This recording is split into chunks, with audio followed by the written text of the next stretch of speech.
Estamos aqui, então, hoje para a gente conversar, então, sobre algumas questões e reflexões a respeito de realizarmos atividades pedagógicas não presenciais na educação básica. Pensando nisso como um processo formativo, né, que começou na live de sexta-feira e que faz parte de uma construção coletiva, quando repensarmos, né, pensarmos várias questões a respeito dessa que é uma problemática nossa hoje. Então, de sexta-feira, teve como tema a formação crítica na educação não presencial, com a presença das professoras Kátia Alonso, da Universidade Federal do Mato Grosso, e da professora Andréa Losky. Depois a Carla vai colocar no chat o link para que as pessoas que não conseguiram assistir sexta possam assistir ou assistir novamente, até nós começarmos a etapa depois de planejamento no curso do Moodle, né, para quem se inscreveu na formação. A situação em que essa pandemia nos colocou trouxe para nós, especialmente educadores, muitos desafios, angústias, mas também, esse olhar de vista, uma grande oportunidade de repensarmos o ensino e a educação. Uma das questões colocadas é o que ensinar em um momento. No entanto, para além de definirmos o que é possível ensinar neste contexto, com os recursos que nós disponíveis, os recursos que nós temos, outra questão se coloca: o que devemos ensinar? O que é fundamental e significativo em nossa área de conhecimento?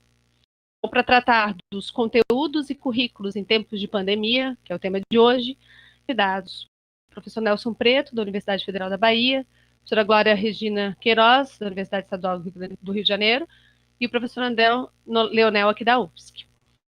A dinâmica da nossa live de hoje será: como temos 3 convidados, eles vão falar, terão as 3 falas, e após as falas dos convidados, temos um momento, então, para a gente conversar sobre possíveis perguntas, realizarmos, na medida do possível, uma conversa, um diálogo a respeito das questões levantadas. Então, vamos seguir a ordem, né? O professor Nelson Preto será o primeiro a falar. Já agradeço a presença, então, tanto das pessoas que estão impacientemente para acompanhar essa live, como também dos 3 convidados, a presença dos 3 convidados. O Nelson de Luca Preto é licenciado em Física pela Universidade Federal da Bahia, mestre em Educação pela Universidade, doutor em Comunicação pela USP. É professor titular e ativista da Faculdade de Educação da UFBA e membro titular da Academia de Ciências da Bahia. Atualmente coordena, junto com a Andréa Lapa, o projeto Conexão Escola Mundo, que trabalha junto ao Colégio de Aplicação e o ICEA, Colégio Estadual da Bahia, na perspectiva de uma educação pautada nos direitos humanos, a ação hacker das tecnologias. Então, dou a palavra, então, ao Nelson Preto. Nós aqui, né, acho que André e Glória, vamos nos ausentar um pouquinho para que a conversa possa acontecer. Obrigado, Ana. Prazer, Glória, André, parceiro, Deise, espero não atrapalhar muito o seu trabalho. E todas vocês, a Marina, todos os minhas colegas e meus colegas aqui do Colégio de Aplicação, da Federal de Santa Catarina, e quem mais estiver iniciando e estiver acompanhando essa nossa conversa aqui. Bom, você, no reloginho eu que ligo, né? Então, tá bom, deixa eu me organizar aqui. Muito bem, quer dizer, estamos num momento absolutamente complicado disso, né? A única diferença que tem é que, para nós, professores, momento complicado não é novidade. Nós, a vida inteira, vemos momentos complicados. A gente se reinventa todos os dias, a gente tem uma capacidade quase única de poder fazer tudo nas condições, muitas vezes, muito precárias, e, infelizmente, nossa profissão é muito pouco reconhecida. Bom, mas esse é um dado que para nós não é novidade, e aí, antes de falar exatamente sobre conteúdos e currículos propriamente dito, é importante a gente entender e colocar alguns elementos que são elementos centrais desse momento que a gente está vivendo, porque algumas expressões começam a ser usadas e eu estou acompanhando um pouco esse movimento de vocês e nosso, porque, de certa forma, esse também é um movimento nosso. Vocês próprios já estão questionando algumas destas questões, e esse questionamento é muito importante, porque a gente não pode entrar, né, nesses desafios sem saber o que a gente está fazendo. Pois muito bem, um primeiro ponto que me parece extremamente importante é a gente compreender de que nós não devemos passar a usar essa expressão de nova normalidade. Simples, nós nunca tivemos essa normalidade desde o tempo que os portugueses aqui aportaram. Então, nosso tempo foi sempre um tempo de disputa, e a educação sempre foi colocada como um desafio. A educação foi sempre colocado um desafio muito grande, porque nós sempre estivemos acompanhando e convivendo exatamente com todas essas disputas. Está travando?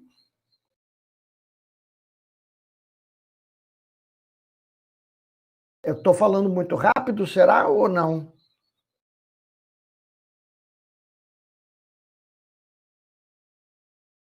Me deem um sinal aí.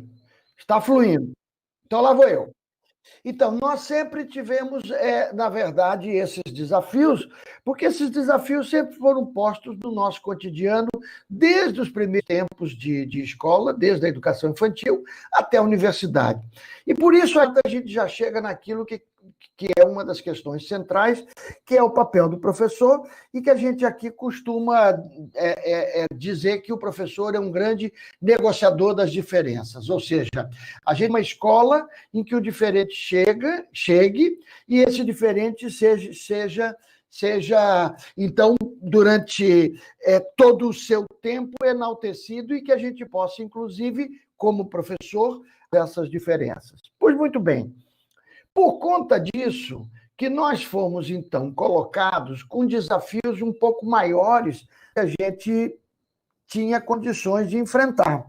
No entanto, nós não podemos recusar enfrentar, no meu ponto de vista, esses desafios. Nós produzimos um livrinho, que esse livrinho deve ter circulado por aí, depois eu mando de novo, que é Educação em Tempo de Pandemia, onde a gente tenta, aqui no nosso grupo de pesquisa Educação, Comunicação e Tecnologia, a gente tenta resgatar um pouco todo esse percurso de 5 anos, onde a gente mostra claramente de que nós não fizemos a lição de casa. E eu acompanhei um pouco os outros debates aí e vi o quanto hoje nós estamos sendo pressionados para resolver os problemas como se tivéssemos feito a lição de casa. E não fizemos. E quando eu digo nós, falando nós professores, não. Estou falando das políticas públicas, estou falando das nossas lutas históricas que o vírus, que a Covid agora, nos coloca exatamente nessas circunstâncias. Vou dar 3 exemplos muito concretos. Número de alunos em sala de aula. Óbvio que nós não vamos poder mais ter as condições que nós tínhamos com o número de sala de aula que nós tínhamos. Uma segunda questão, condições de trabalho que nós precisaríamos ter.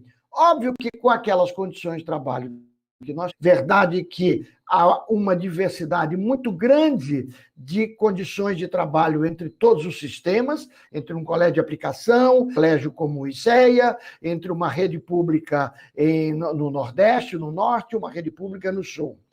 E a grande questão que nos aqui, a questão das tecnologias de informação e comunicação. Muito bem. Como o tempo é pequenininho, vai ser tudo de forma muito breve. E depois a gente volta a conversar sobre isso aí.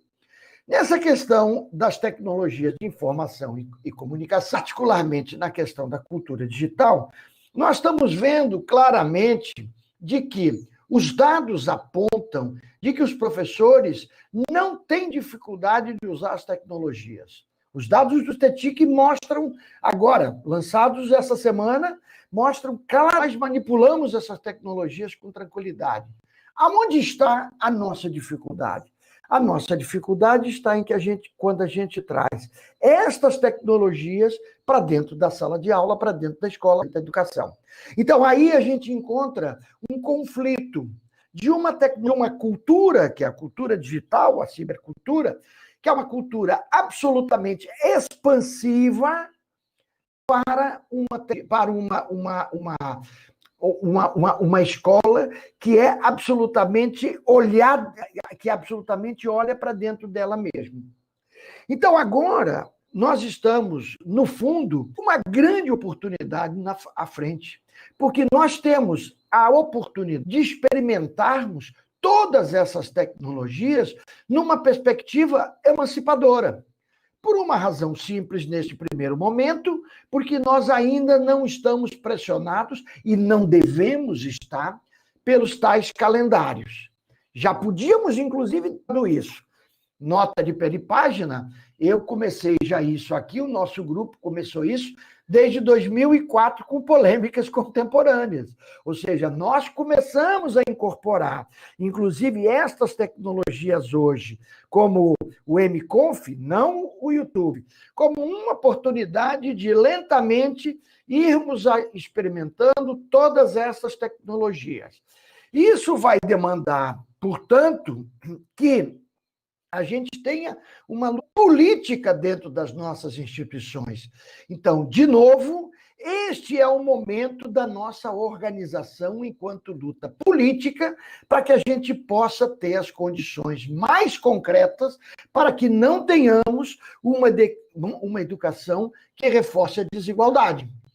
Ou seja, que a gente não tenha uma educação que só aqueles que têm assessores e aqueles estudantes que tenham acesso a todos esses recursos em banda larga, com computadores de qualidade, possam efetivamente acompanhar, mas mais do que acompanhar, lembrem aí da conversa da professora Kátia, e também da conversa de possam efetivamente acompanhar numa perspectiva interativa, ou seja, numa perspectiva de diálogo, numa perspectiva de conversa. Esta aqui ainda não é conversa, porque nós somos os privilegiados que falamos e vocês o máximo que estão podendo fazer é escrever. Tanto é que a gente fala muitas vezes em que vocês vão fazer perguntas. E o que a gente tem de expectativa é que vocês façam intervenções, ou seja, que a gente efetivamente estabeleça diálogo entre iguais, diálogos entre professores. Isso é fundamental, porque é isso que nós temos que estimular, na minha percepção, com os nossos alunos.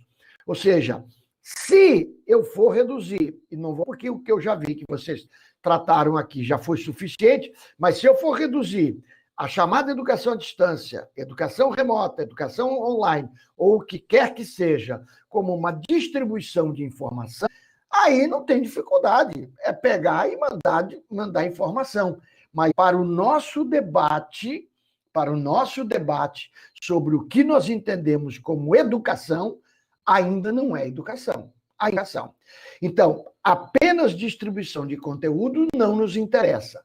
Como, então, nós vamos nos apropriar dos conteúdos e como nós vamos construir esse currículo, porque o nosso projeto de pesquisa aponta isso, e todos os debates daqueles apontam que currículo é algo que se faz na escola, currículo não é algo que é pronto, que chega para a gente seguir, a partir deste momento em que nós vamos, de um lado, como hoje, estarmos efetivamente confinados, cada um no seu canto, e do outro, mais adiante, onde nós não vamos estar totalmente confinados, mas não vamos poder voltar àquela mesma estrutura de escola arquitetônica, de gestão, de funcionamento, de conteúdo, de currículo, de avaliação que nós tínhamos até bem pouco tempo. Tanto é que fazemos tantas pesquisas sobre essa temática. Então, tentando aprofundar um pouco mais, no meu ponto de vista, este momento que nós estamos vivendo tem que ser um momento efetivamente de acolhimento entre todos nós, entre nós professores e colegas, entre nós gestores, entre nós professores e nossos alunos. Eu sei que vocês aí já fizeram um levantamento sobre como estão as condições concretas desses alunos. Então, aí nós temos que começar a trabalhar objetivamente sobre como a gente vai resolver isso para que a gente possa efetivamente falar em rede naquela perspectiva que vocês já estão acostumados, fala sempre, que não é uma rede de distribuição. Ou seja, nós não estamos falando em uma rede que um ponto central distribui informação para todos. Nós estamos falando de uma rede em que todos com todos possam estar muito fortemente conectados. E por que isso, nesse momento, é fundamental? Tal por várias razões. Primeiro, porque hoje, especificamente hoje, nós ainda estamos vivendo um momento de muita instabilidade emocional. Estamos com medo, a verdade é essa. Temos um desgoverno, situação dramática do ponto de vista da gestão sanitária da pandemia, e nós precisamos, enquanto profissionais, sermos também cuidados. Por que nós precisamos também ser cuidados?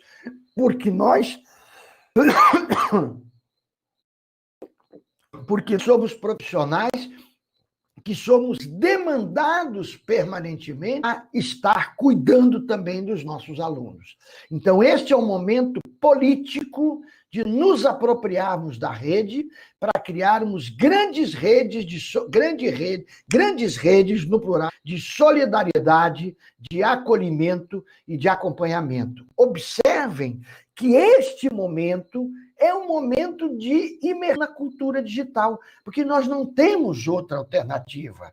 Então, eu não vou falar que a gente está hoje em isolamento social, porque, na verdade, nós estamos no isolamento físico, porque nós estamos, através das redes, criando mil mecanismos para podermos estar nos articulando, indo em festas online, fazendo serenatas.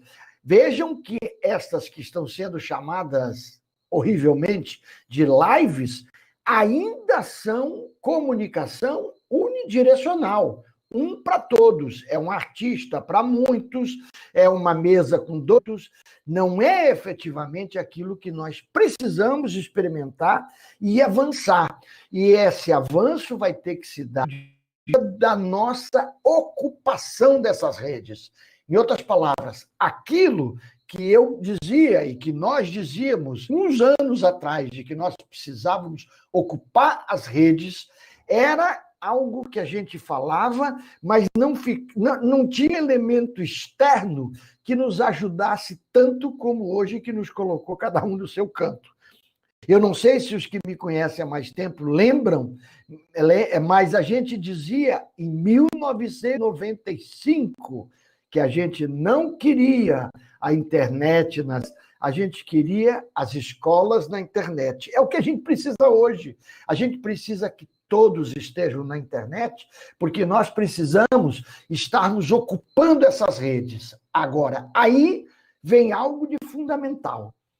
Nós precisamos bypassar aquelas couraças que nos têm e não deixam a gente voar. E nós temos hoje, no mundo, uma Brasil, uma outra coraça.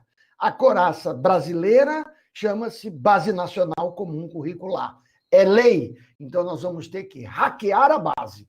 E aí, no momento em que nós nos apropriarmos da que está na base, que é lei, vacilamos, perdemos a disputa para que tivesse outra concepção de Base Nacional Comum Curricular, virou quase o mínimo para ser implantado para a gente executar, nós vamos ter que hackear isso. E nós vamos hackear isso usando uma experiência, metáfora que os nossos amigos do Governo Aberto de Aragão, que inclusive vai estar na nossa polêmica na segunda-feira, e eu já deixo o convite para vocês, depois eu passo os endereços aqui direitinho, que eles chamam de hackear por dentro. Eles chamam de que nós temos que ter um sistema troiano, porque a gente entra e lá dentro saem todos os bichinhos para ocupar todos os espaços da escola. Então, nós, professores e professoras, vamos nos apropriar destas tecnologias e nos apropriar daquilo que está ali na base e hackear a base na perspectiva do que a gente acha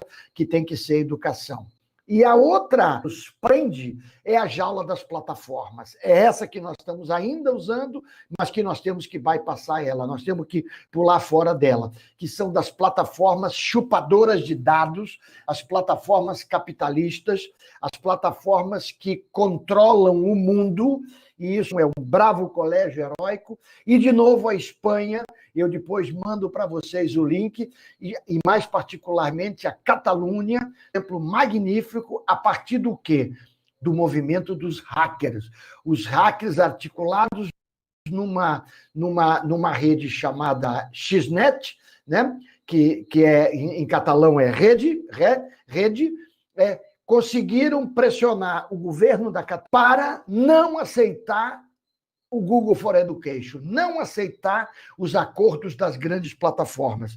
E estão propondo alternativas, eu vou mandar o link para vocês, que muito se assemelham daquilo que é o que nós estamos fazendo no nosso projeto, que é a articulação, a gente está chamando de desenvolvimento, mas no fundo é, no espírito do software livre, a adesão Nextcloud, OnlyOffice e tantas outras alternativas livres para que a gente possa efetivamente garantir que os nossos dados, os dos nossos alunos, os dados das nossas famílias não fiquem na mão de grupos internacionais que têm servidores, como manipulam pelos algoritmos todo o nosso movimento. Tenho 2 minutinhos, e com isso eu tento dando uma amarrada em tudo isso. Então, observem que nós temos hoje uma oportunidade sem igual. Para começar, temos que exigir e nos cuidar. Essa é a questão central de todo o debate hoje. Não podemos partir do pressuposto que vivíamos uma normalidade e que estamos na normalidade. Não está fácil, e não está fácil pelas questões e por este vírus maior que nós temos, que é o vírus da política no governo federal. Então, esse é um desafio que nós temos que nos apropriar das redes para também nos articularmos politicamente. Nós temos uma lei, que é uma lei que nos engessa, que é a Base Nacional Comum Curricular. E essa lei, então, ela precisa ser hackeada.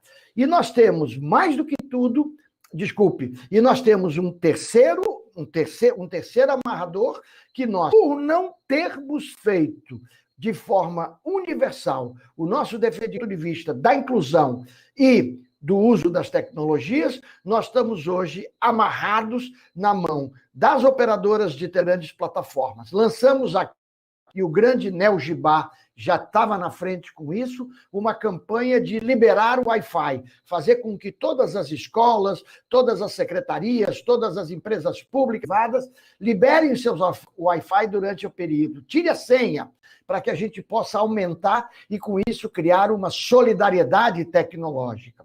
Por outro lado, temos várias experiências acontecendo dentro das universidades, estão sendo provocadas para que possam oferecer tecnologia, e aí a nossa luta política tem que ser para não adentrarmos nas plataformas e nas ações proprietárias, porque estes grandes grupos empresariais, imperialistas, quase que sai, não à toa, ou que o nosso querido Luiz Carlos de Freitas coloca muito bem como os reformadores empresariais da educação, estão encontrando como sendo a grande oportunidade, tudo que eles queriam fazer, e por luta heróica nossa dos professores e professoras, eles não conseguiam vender os seus sistemas, vender sistemas tecnológicos, sistemas apostilados, sistemas de conteúdo, sistemas de formação de professores e sistemas de plataformas e computadores. Então, agora é a hora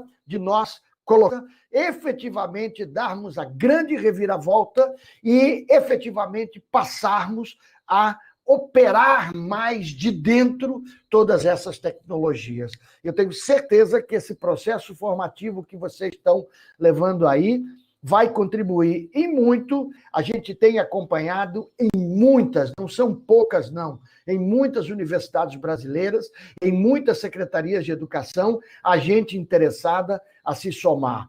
Temos um dificultador, que se antes já sofríamos com pouco dinheiro, agora será mais ainda. Mais uma razão para nos juntarmos e fortalecermos os trabalhos operativos, bem na linha dos hackers. Eu estou aqui hoje vestido de Raul Hacker Club, que eu acho que é as grandes possibilidades que a gente tem de juntar com essa moçada para poder hackear essas tecnologias e, em última instância, hackear a educação. Por enquanto, acho que é isso. Passei 1 minutinho. Obrigado. Obrigada, Nelson Preto. Nós vamos passar a palavra, então, para a professora Glória. O áudio está bom? Consegue me ouvir? Sim.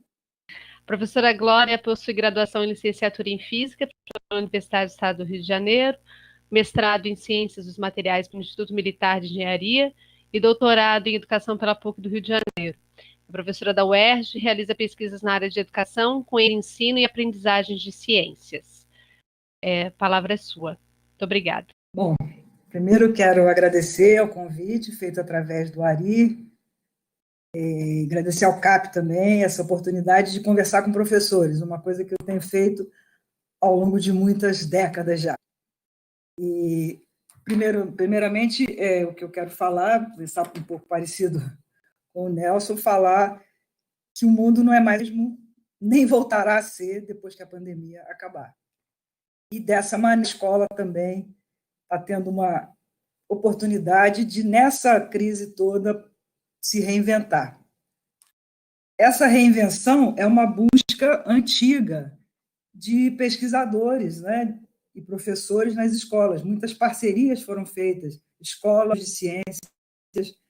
Há muito tempo que se fala nisso. O ensino hegemônico, esse ensino repetitivo, não faz a formação que a gente considera adequada para um cidadão crítico, um cidadão que possa reinventar o mundo, não é? Como já há tanto tempo.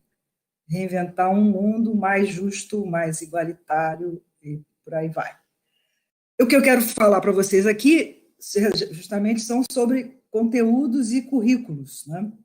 E vou falar especialmente sobre os conteúdos cordiais, que é nós chegamos, eu junto com um grupo de colegas e um grupo de orientandos, que hoje em dia já são colegas também, em universidades em outros lugares do Brasil.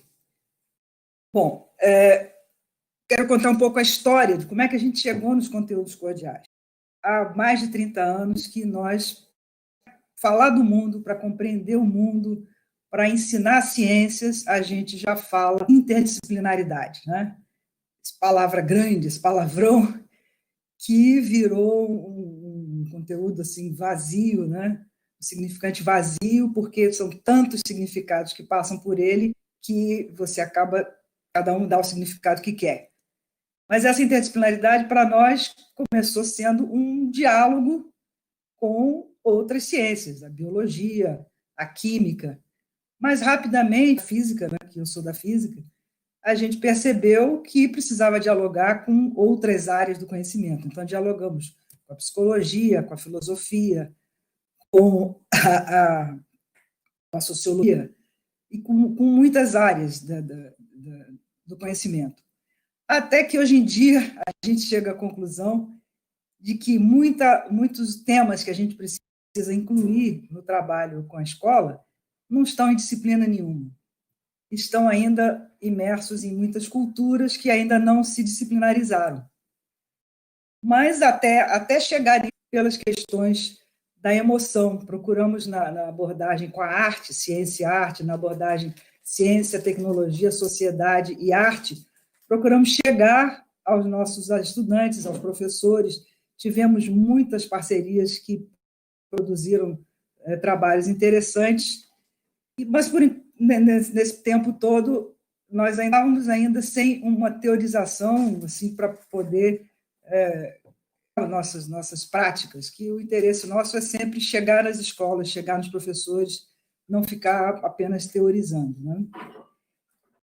Então, nós chegamos nas questões da interculturalidade, a partir dos trabalhos da professora Vera Candô, da PUC, que já faz esse trabalho também há muitos anos, um grupo enorme que trabalha as questões da interculturalidade crítica. Parece que vocês já tiveram, inclusive, uma mesa anterior sobre essa questão.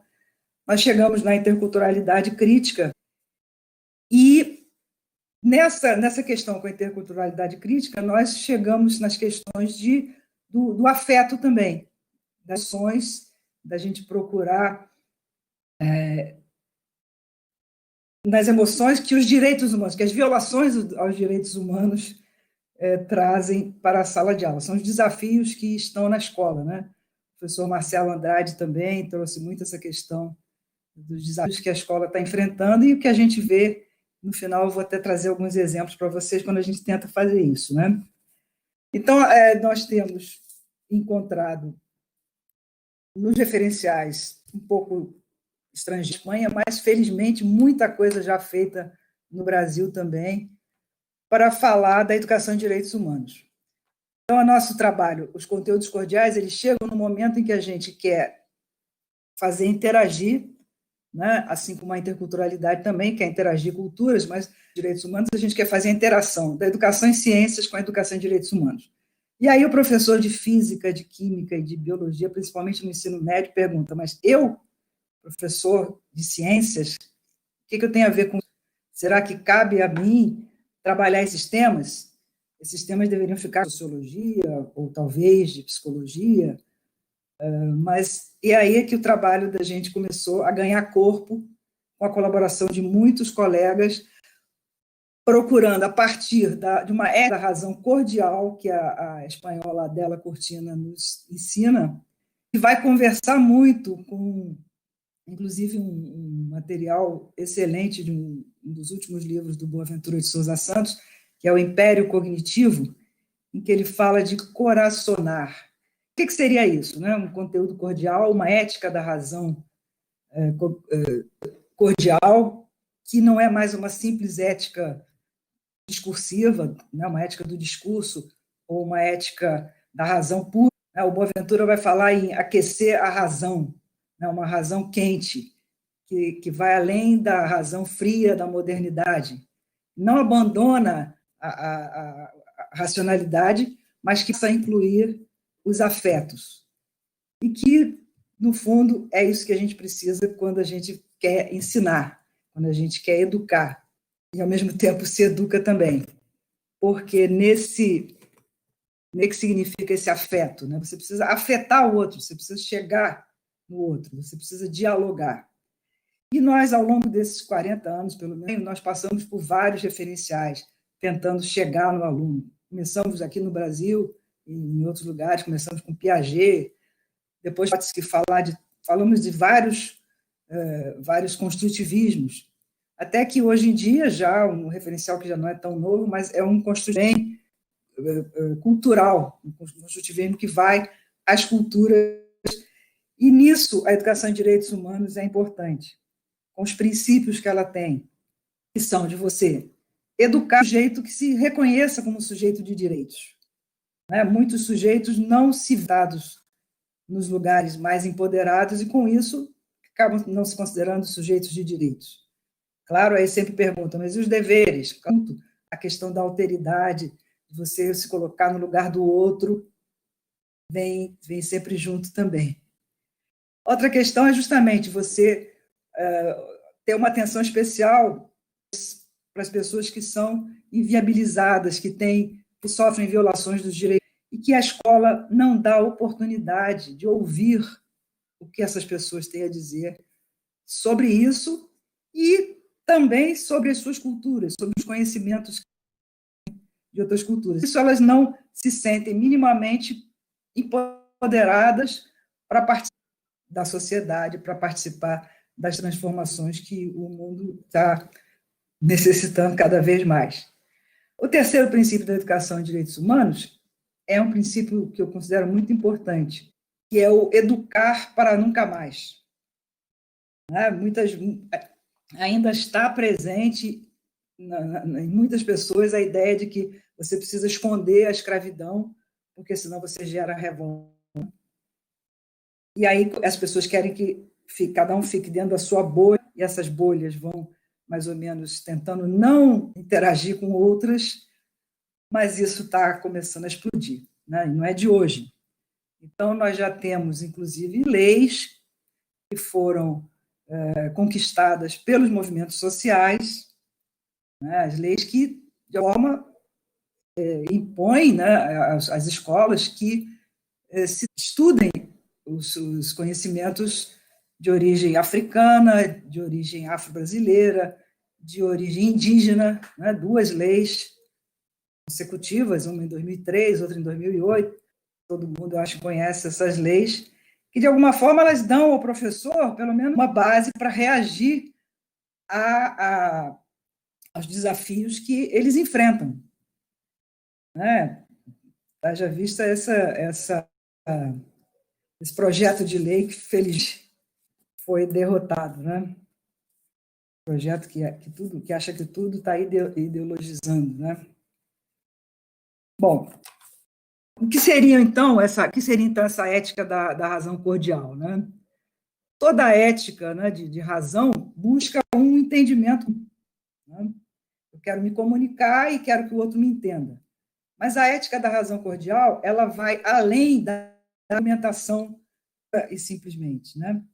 Ela vai buscar conhecer os sofrimentos dos outros, né? Vai procurar conhecer as violações que os outros estão sentindo, me colocar no lugar deles, para então pensar como é que eu posso também sentir como eles estão sentindo e sair de me ativar para buscar uma solução. Então, nesse sentido, é que a língua, ela não é abandonada, mas ela é expandida para chegar a uma razão cordial. No Brasil, a gente tem educadores também que falam uma coisa. A professora Nilma Lino Gomes, ela tem um livro que se chama Movimento Negro Educador, em que ela tem, inclusive, e que ela critica um pouco os movimentos sociais isolados, né? Ela diz que todos os movimentos sociais deveriam girar em torno os sofrimentos de vários grupos que sofrem violações, né? Então, gerando as interseccionalidades estudadas por aí, né? Bastante no Brasil.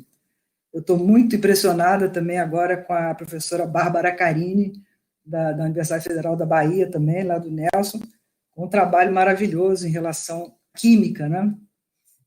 Livros saindo, descolonizando os saberes, um trabalho bonito mesmo. O que mais que eu quero falar?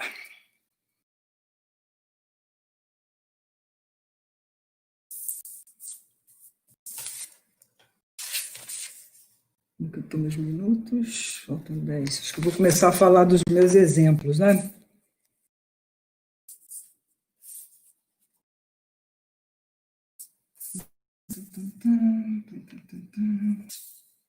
Eu já falei dessa parte inicial que eu queria falar, acho que eu já falei.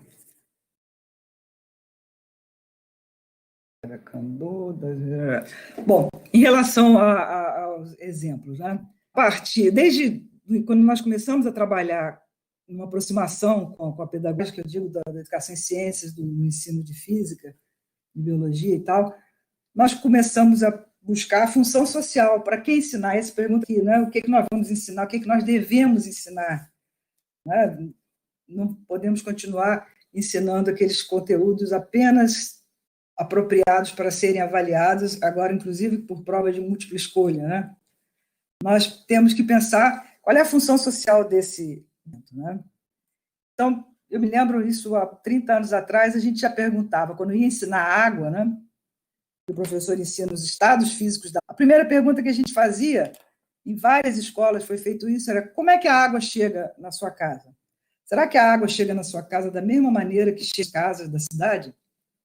Então, isso já era um primeiro movimento da gente em busca de uma socialização do nosso conhecimento. E, no fundo, procurando conhecer outras vivências diferentes da maioria da turma, muitas vezes, né? Devido aos alunos que muitas vezes não têm a voz escutada na escola. Mais tarde, né, já agora nos anos 2000, nós chegamos, então, aos conteúdos cordiais e nós começamos a pensar como é que eu quero a educação em direitos humanos tendo não abandonando o nosso conteúdo. Eu sou professora de física, hoje eu tenho que ter um currículo a cumprir.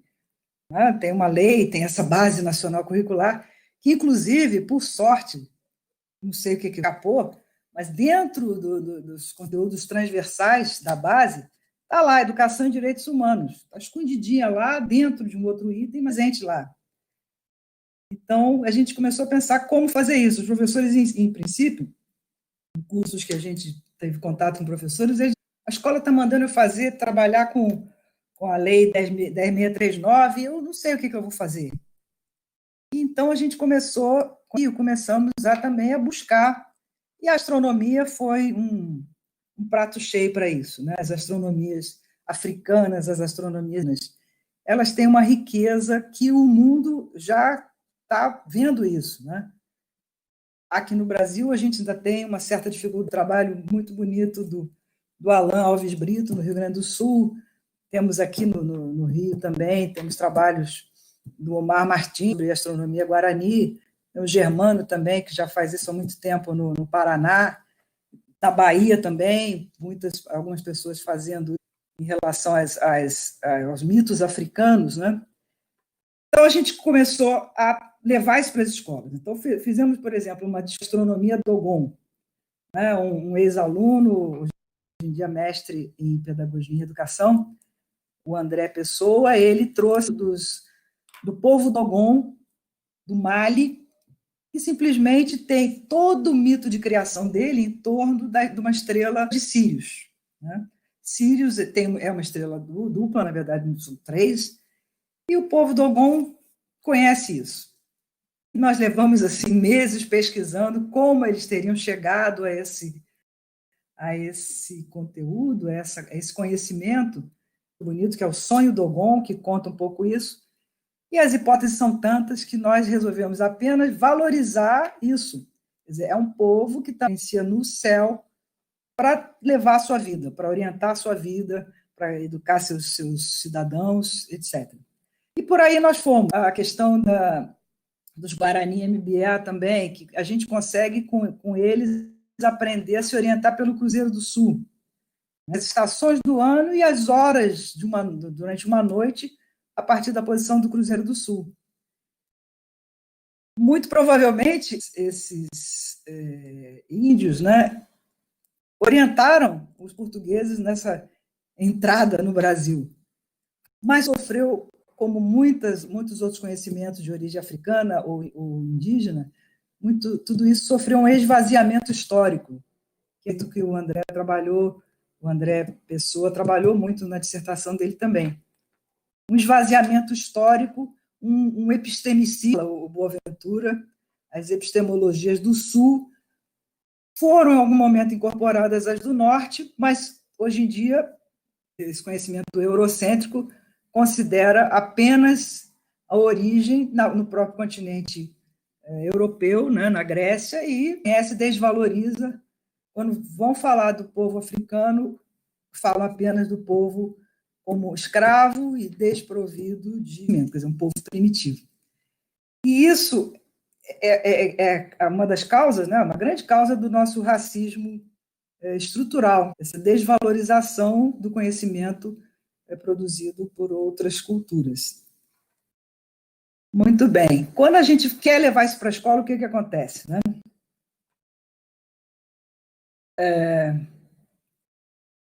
Nós temos feito várias tentativas e sempre com reações, né? Sempre. Está contado em artigos, já nos livros que estão falando de conteúdos cordiais. Uma professora no Instituto de Educação, no Rio de Janeiro, foi falar dos mitos africanos pela aproximação que eles têm com conceitos da educação e ciências. E quando ela começou a falar, já houve reação por parte de alunas de evangélicas que viram naquilo um ensino de uma religião. Então, a professora teve que passar por todo um discurso, um convencimento quase de que não era uma religião que ela estava ensinando, era apenas, estava mostrando o conhecimento oriundos de outras culturas. E ela teve sucesso nisso e foi em frente. Um outro exemplo bem recente que tenho para contar, que está assim, muito me animando, porque todos esses trabalhos eles fazem parte das nossas pesquisas também. Então, é um trabalho de extensão, que vira trabalho de pesquisa, que vai participar da formação dos nossos professores. Então, esse Coraçonar, ela resolveu fazer um trabalho de educação ambiental, né, que é um trabalho também e é um direito institucionalizado. Mas, então, essa professora, ela resolveu pegar esse tema da educação ambiental, e ela estava fazendo um trabalho de CTS Arte. Então, ela pegou um filme, isso foi feito em tempos de pandemia, quero dar esse exemplo para mostrar que é possível um trabalho, né, de diálogo, um trabalho que a gente tem hoje em dia usado muito a teoria da aprendizagem expansiva, né, um trabalho que vem lá a partir de Vygotsky e Luria e os seguidores, até chegar no Engstrom, né, que é vivo ainda, que fala de uma aprendizagem expansiva, uma aprendizagem da escola, uma aprendizagem que vai para o mundo, né? Vem do mundo e vai para o mundo, interage com o mundo. Então, nesse sentido, resolveu, então, colocou à disposição dos alunos o filme, meu tempo está acabando, colocou o filme e pediu para os alunos assistirem, e quando eles voltaram na aula seguinte, a única pergunta que ela foi a seguinte, ela me passou aqui: o que impactou vocês nesse filme? Apenas isso.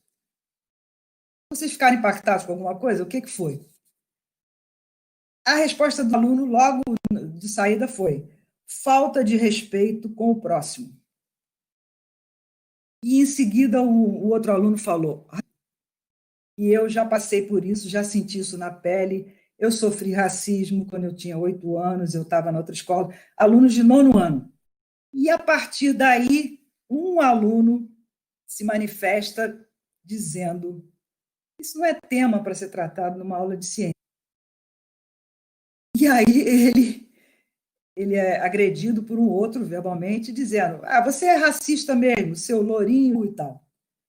Nisso, a mãe do aluno, que também está assistindo a aula, isso é uma coisa que tem acontecido, a mãe interferiu.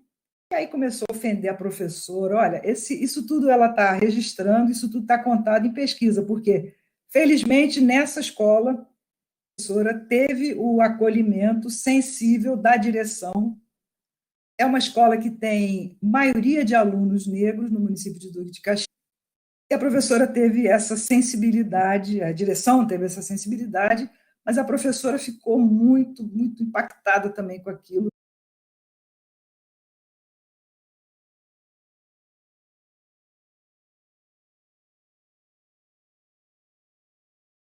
Mas seguinte, o William, técnico aqui, ele vai tentar deixar o link mais estável. Fica só todo mundo espera, que a gente já volta em 1 minuto. Tá? Então, Ana, testa teu som aí.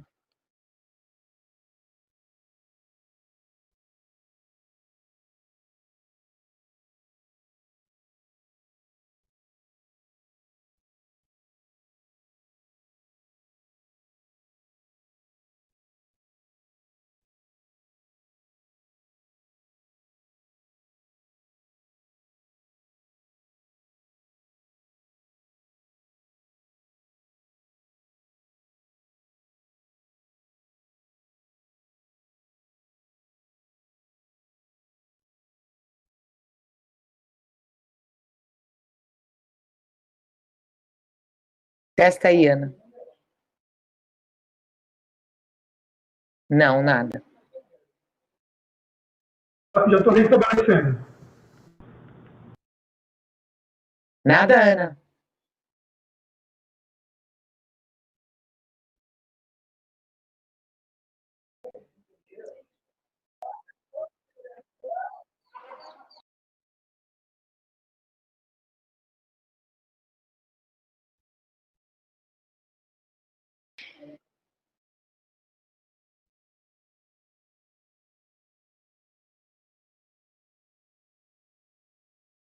Ana?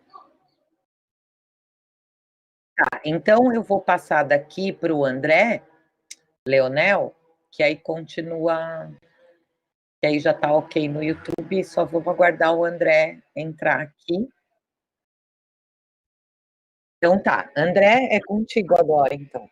Sim. Todos me ouvem bem? Todos e todas? Ótimo. Sim. Uma boa tarde a todos e a todas. Agradeço ao Colégio de Aplicação pelo convite. Eu sou o professor André Ari Leonel, eu sou professor aqui da Universidade Federal de Santa Catarina e sou professor da casa, né? Participo também do projeto Conexão Escola Mundo, então, além do projeto, tem algumas entradas no colégio, por conta, né, das atividades de estágio supervisionado. Eu atuo no curso de licenciatura em Física, sou professor do Departamento de Metodologia de Ensino da UFSC. Então, são 3 físicos falando, né? Eu vou procurar trazer um pouco da minha experiência com a educação básica, né? Antes de me tornar professor, formador de professores, tive uma trajetória na educação básica, trabalhando com ensino de física e com ensino de ciências, né? Então, não é fácil, assim, né? Eu fiquei aqui viajando, então, e agradeço por isso, pela fala da Glória, pela fala do Nelson, fiquei aqui viajando, então peço desculpas se eu me perder um pouco aqui com a estrutura que eu tinha pensado aqui para a minha fala, a culpa é dos dois que me antecederam. Então, eu queria começar a refletir um pouco sobre a questão do conteúdo, né? A partir de uma fala que a gente teve recentemente de um jornalista de uma TV local aqui do estado, né, fazendo um ataque à universidade, que disse que a universidade já estava parada, né, há 2 meses e meio, e conteúdo, nada, né, nada de conteúdo. E eu queria começar pensando sobre isso, né, o que é conteúdo, então, né, qual que é a concepção que as pessoas têm de conteúdo, e também pensando no contexto agora da pandemia, né? Então, eu ouvi uma fala do Antônio Nova, logo no início da pandemia, ele participou de um evento lá da Federal de Santa Maria, e aí ele comentou na fala dele, né, sobre a importância da gente estar presente, né, da escola. Isso me preocupava bastante, assim, né, a importância da escola não se ausentar nesse momento, né? E aí ele dizia que a pandemia, né, apesar, assim, com todas as tristezas, esse momento pesado, de todas as perdas que a gente tem passado, é um parênteses, e que a gente vai, então, passando esse parênteses, a gente vai poder retomar, né, e repensar, ressignificar as nossas práticas, mas que esse não é o momento da gente querer o ideal, né? Pensar no ideal, da gente se fazer presente, da escola se fazer presente e fazer o que é possível, né? Então, para a gente pensar sobre as possibilidades que temos nesse momento a partir do contexto em que a gente atua. Também lendo uma entrevista, né, do Luiz Carlos de Freitas, que já foi mencionado aí na fala do Preto, né, ele também dizia, né, que é muito importante a gente voltar, né, se fazer presente de alguma forma, usando, né, os recursos que a gente tem, mas aí ele problematizava, né, voltar para quê, né, para que a gente quer voltar? Para continuar ensinando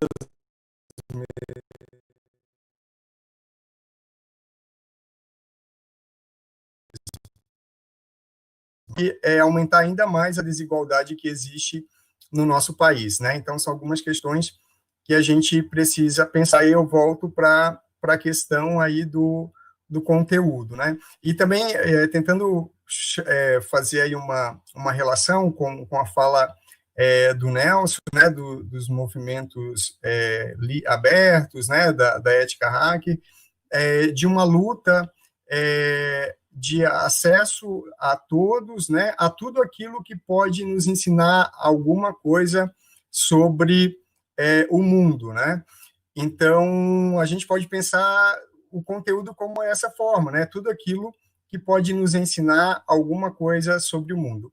E nesse tempo de pandemia, a gente tem muita coisa para aprender, a gente tem muita coisa para ensinar aos nossos alunos, né? Então, se a gente pensa no conteúdo com essa perspectiva, a gente abre espaço, né, para trazer outras possibilidades de conhecimentos, né, e saberes em nossa prática, né? Então, as pesquisas em ciência já vêm trabalhando há bastante tempo sobre isso, né? Sobre a importância da gente não trabalhar o conteúdo como uma caixa fechada, né? Como algo pronto e acabado, né? Isso é perigoso porque a gente não contribui, né, para a participação dos alunos, a gente não contribui para a promoção do espírito mais investigativo, né?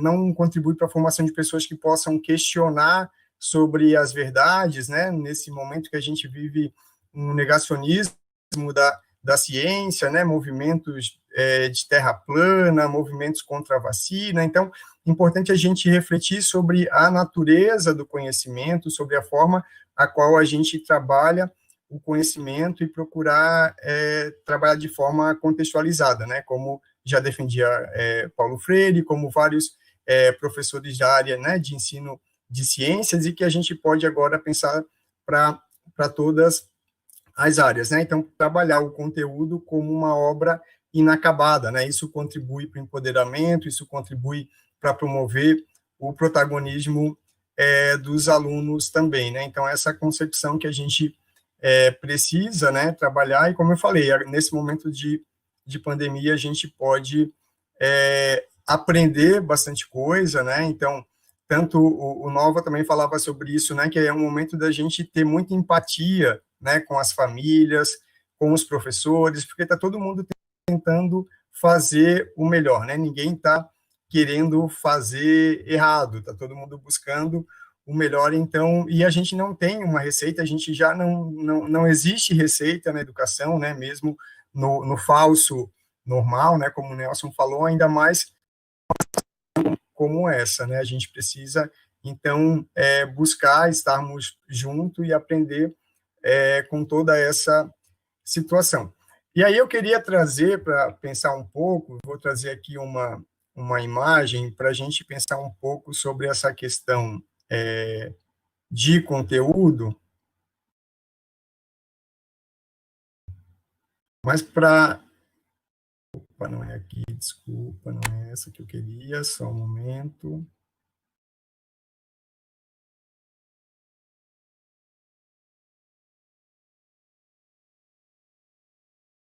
Então, para a gente pensar um pouco, né, sobre as possibilidades. Se a gente acompanha um pouco a questão, né, a mídia, né, na fala da Andréia da semana passada, ela comentou sobre a importância, né, na perspectiva da mídia e educação, de a mídia também ser conteúdo, né? Então, para a gente, a importância da gente entender o movimento das mídias, né, fake news, toda a dinâmica, né, e pensar em conteúdos, isso em todas as áreas, né, na física, na geografia, na sociologia, para que os alunos eles sejam protagonistas nesses espaços, né? Então, lembrando um pouco assim, né, do que eu converso com os meus alunos nas disciplinas de estágio, de metodologia, e trazendo muito do que eu aprendi, né, na disciplina de didática, de metodologia, né, de estágio também, com o professor Demétrio, com o professor Angotti, né? Então, eu lembro que o Angotti, ele sempre comentava na disciplina de estágio para a gente tomar cuidado com o conteudismo, né? Porque a gente ia para a sala de aula muito preocupado com o conteúdo, e ele dizia, o conteúdo, ele toma espaço, né? Ele assume todas as dimensões, e se a gente chega em sala de aula muito preocupado com isso, a gente corre o risco de não estar atento aos alunos, né? Às reações dos alunos, às demandas da escola, então é preciso ter uma certa flexibilidade aí para a gente escolher esses conteúdos. E aí, a gente, às vezes, não se dá conta, né, isso parece ser simples, mas o currículo, ele é um espaço de disputa, né? Então, deu um problema, tudo continua, tá certo, eu ouvi um ruído aqui, achei que era algum problema, desculpa.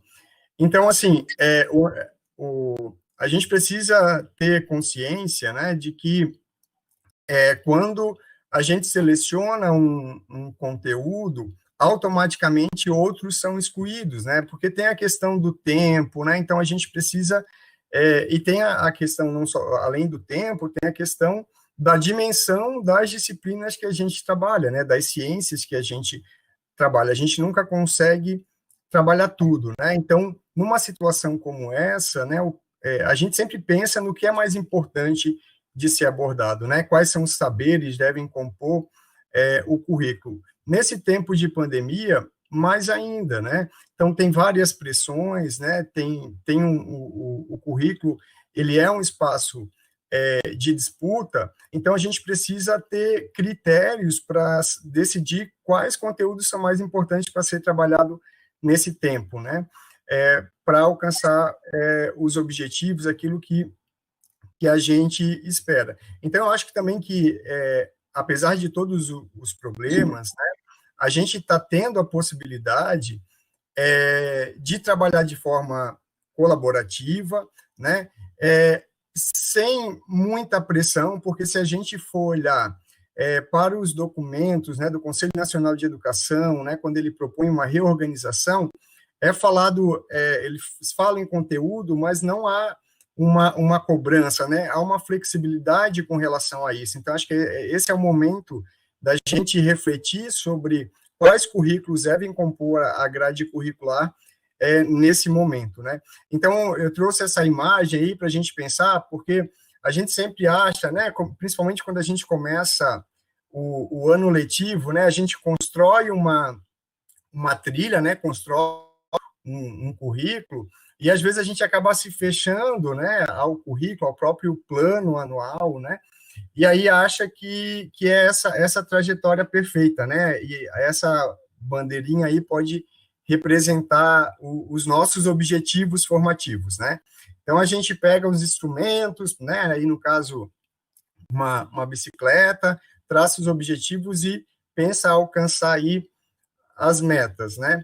E aí, numa situação como essa, é claro, a gente sempre está pensando, né, sobre quais conteúdos, né, e aí eu lembro da aula do Demétrio, né, quando ele começava com as perguntas, né, o que ensinar, né, então, a gente sempre procurava fazer minimamente uma leitura do contexto, né, para conhecer os nossos alunos, para saber para quem que a gente ia ensinar, e aí, pensando no colégio de aplicação, os professores já tem uma experiência, né, já conhece os alunos e agora, né, foi pensado em outros instrumentos para conhecer melhor ainda essa realidade, né, para pensar nas estratégias, mas a partir desses alunos, né, que devem ser encarados como sujeito do conhecimento, ou seja, a gente precisa buscar práticas para que esses alunos assumam um protagonismo, né, dentro desse currículo que a gente vai planejar, né, nesse tempo de planejamento até a retomada das atividades, e aí, a partir desses conteúdos, né, buscar para quê, né, para que a gente espera, então são questões extremamente importantes, né, e nos ajudam a selecionar quais conteúdos são importantes e por que eu vou trabalhar, né, por que eu, enquanto educador, eu vou trabalhar determinado conteúdo. Acho que essa é uma pergunta, assim, das mais importantes, porque se, enquanto educador, eu não consigo responder essa pergunta, talvez esse não seja o melhor conteúdo para trabalhar nesse momento, né? Talvez e aí existe mesmo aí, né, como existe várias possibilidades, existe um espectro muito grande de conteúdo em qualquer uma das disciplinas, né? Então é um momento para a gente repensar isso, pensar em práticas interdisciplinares, multidisciplinares, né, aproveitar esse momento para a gente planejar.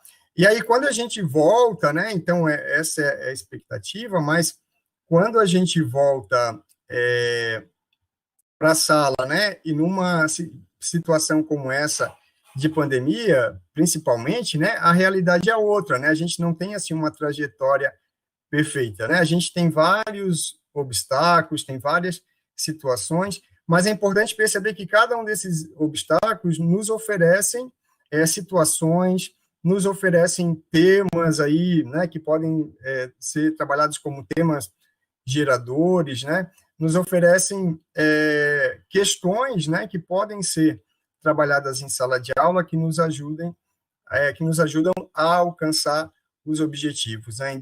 E também, claro, assim, né, o fato de a gente ter pensado, né, pensando na imagem anterior, né, de lá no início do ano a gente ter pensado num objetivo específico, né, e toda a trajetória foi pensada para alcançar esse objetivo, não quer dizer que a gente tenha que manter agora. Então, acho que esse é o momento, né, de a gente conversar, né, enquanto educadores, né, enquanto coletivo, aí, a partir dos segmentos, e pensar nos conteúdos, né, quais conteúdos a gente não pode abrir mão nesse momento, quais conteúdos podem ser trabalhados nesse momento, para que a gente esteja, né, junto com os alunos, dialogando com os alunos, né, aproveitando os recursos possíveis, né, e a partir daí traçar diferentes trajetórias, né, em cada um dos percursos formativos, para que a gente possa junto, então, vencer esse desafio. Não quero me alongar muito, não, eu acho que o que é mais importante nesse momento é a gente ouvir os professores, né, tivemos alguns problemas, então acho que a gente pode abrir agora e conversar sobre essas questões, né, relacionadas, acho que especificamente ao conteúdo e ao currículo, porque haverão outras oportunidades para discutir sobre outros recursos, né, como trabalhar da melhor forma possível. Mas eu acho que, principalmente, a reflexão, né, que eu queria deixar é essa, assim, essas questões para a gente poder construir, então, junto, um currículo que vai contribuir com uma formação para a transformação, né, a partir dos princípios já comentados e trazidos também pelo Nelson, pela Glória, para a gente pensar em algo que seja flexível, né? Então, eu acabei não marcando aqui o meu tempo, mas eu acho que a gente pode retomar e ouvir, né, as questões com os professores.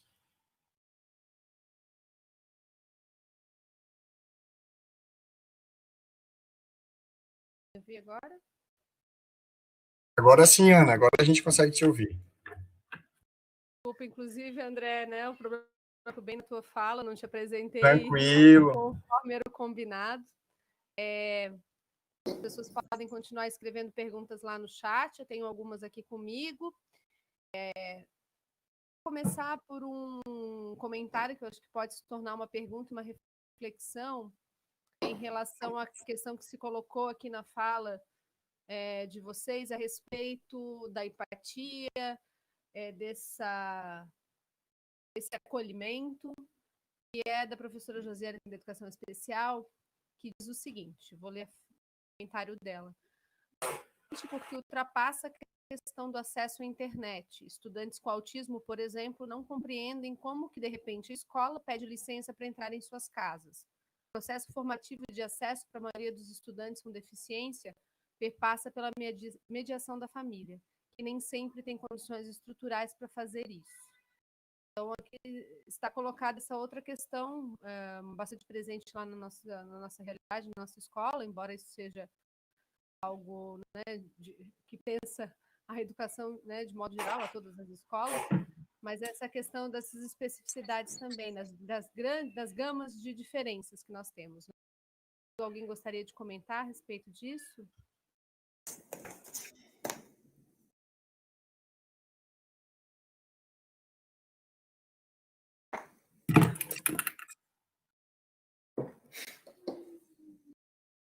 Com as perguntas.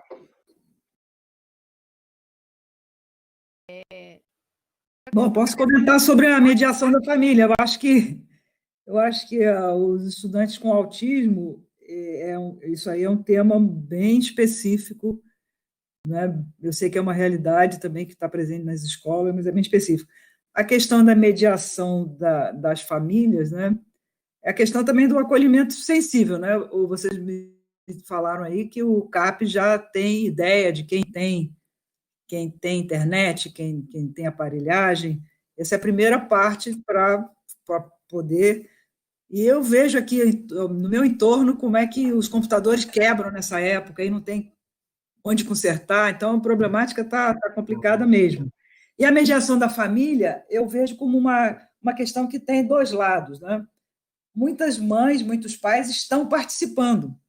Para a educação em ciências, isso podia ser uma oportunidade, né? E tem sido também, eu tenho ouvido, oportunidade excelente de você trabalhar questões de conteúdo mesmo, que são importantes para, por exemplo, para um tema, uma consciência planetária, né? O que é isso? Saber que a gente mora num planeta mínimo, já com todos os seus combustíveis e sendo deteriorado e tal. E essa consciência planetária ela se dá muito através, basicamente, de uma astronomia básica, né? E depois de questões de educação ambiental, de ecologia e tal. Eu ouvi falar, por exemplo, uma mãe toda feliz porque, finalmente, ela confessou para a professora, ela tinha compreendido os eclipses, o da Lua e o do Sol. Quer dizer, tem esse lado de uma educação ampla, uma coisa tão sonhada pelos professores, que os pais também se eduquem. Mas, por outro lado, a questão dos preconceitos, como eu relatei no exemplo, aparecem também. E a mãe se acha no direito de discutir com os meninos da sala sobre as questões, assim, defendendo o filho, que o filho foi, numa certa altura lá, foi chamado de racista. Então, é uma questão que a mediação da família ela precisa ter uma orientação também. Eu acho que está muito aberto. Os pais precisam de uma orientação mínima, né? que aproveitem, mas que respeitem a discussão, quer discutir com o professor, arranja outro espaço, porque esse caso que eu relatei foi chocante mesmo. A mãe, ela fala, eu já tinha percebido isso nessa professora, eu estava caladinha até agora. Ela aproveita oportunidades para discutir temas que não são do conteúdo dela. Quer dizer, são pais que estão querendo exercer um controle para deixar o filho dentro da bolha, né? Não pode sair daquela bolha ali para conhecer o mundo. E, por sorte, a escola se posicionou dizendo, não, a nossa escola quer formar cidadãos para o mundo. Esse tema é importante. Então, essa mediação com a família, eu acho que precisa de uma interação com as famílias maior do que a que está sendo feita.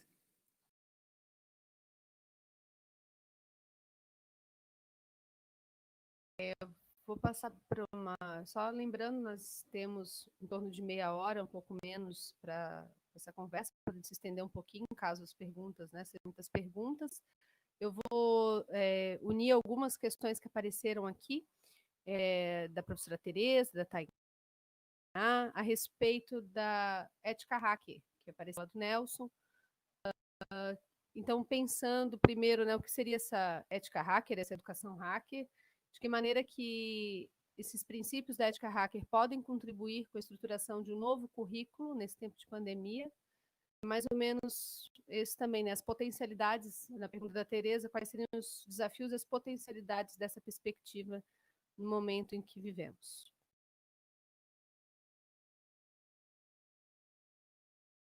Vou direto? Bom, eu quero falar um pouquinho primeiro sobre a questão da mediação da família, das famílias. Esse termina sendo um problema relativamente sério a ser enfrentado, porque a gente não pode esquecer que o espaço da escola é um espaço muito importante para acolhimento dos filhos e dos jovens, das crianças e dos jovens. E esse acolhimento é um acolhimento que é importante que aconteça fora do ambiente familiar. E vou dar um exemplo que possa ser que não seja o caso das escolas com que nós estamos tratando, mas, por exemplo, nós conhecemos estatísticas, dados que mostram a quantidade de crianças que sofrem abusos sexuais e violência doméstica em casa e encontra na professora e no professor o acolhimento para poder fazer essa denúncia. E é por isso que a gente é contra homeschooling, essa escola, educação domiciliar. Então, a gente vai ter que tomar muito cuidado com esse momento, porque esse momento é um momento... Aliás, inclusive, isso tem acontecido. O número de violência contra as mulheres durante esse período de confinamento cresceu absurdamente. A professora Salete, eu não sei se ela está aqui, escreveu um artigo nos jornais aqui da Bahia, trazendo... Ela está na Itália, né? Trazendo casos da Itália e do Brasil sobre violência doméstica. Então, esses são questões importantes que a escola exerce um papel muito maior do que passar conteúdo para as crianças. Então, nós temos uma responsabilidade e por isso a importância da nossa valorização e da luta pela nossa valorização e das nossas condições para a gente poder fazer isso. Então, essa é uma dimensão. A segunda dimensão é que estamos hoje vivendo esse momento assim, mas não podemos esquecer que a gente tem dois tipos de realidade, né? No mínimo. Uma realidade daqueles pais e aquelas mães que tem uma sala grande, tem um escritório, tem banda larga, etc. e tal, e que a mãe fica em casa, ou o pai fica em casa, ou os dois estão de trabalho remoto e podem dar assistência. E mesmo assim, se essa história do trabalho remoto, que está se anunciando como sendo uma grande oportunidade para as empresas, porque há uma diminuição enorme de custos, né? Porque nós assumimos toda a responsabilidade. A professora Glória falava sobre manutenção de equipamentos. Hoje é a dificuldade da manutenção, mas é o custo também de tudo isso. Quem vai comprar esses equipamentos?